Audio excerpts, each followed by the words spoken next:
భూ వివాదంలో cine hero NTR హైకోర్టును ఆశ్రయించారు. జూబ్లీ హిల్స్ రోడ్ నెంబర్ 75లో ఫ్లాట్ విషయంలో మోసం జరిగిందంటూ ఆయన కోర్టు మెట్లెక్కారు.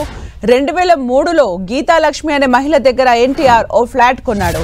ఆమె 1996 నాటికే ఆ ఫ్లాట్ మీద పలు బ్యాంకుల్లో ప్రాపర్టీ మార్టిగేజ్ లోన్ తీసుకున్నారు.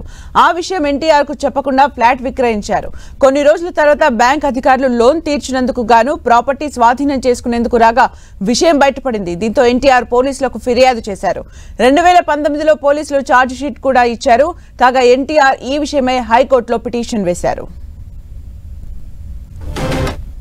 భూ వివాదంలో సినీ హీరో ఎన్టీఆర్ హైకోర్టును ఆశ్రయించారు. జూబ్లీ హిల్స్ రోడ్ నెంబర్ 75లో ఫ్లాట్ విషయంలో మోసం జరిగిందంటూ ఆయన కోర్టు మెట్లెక్కారు.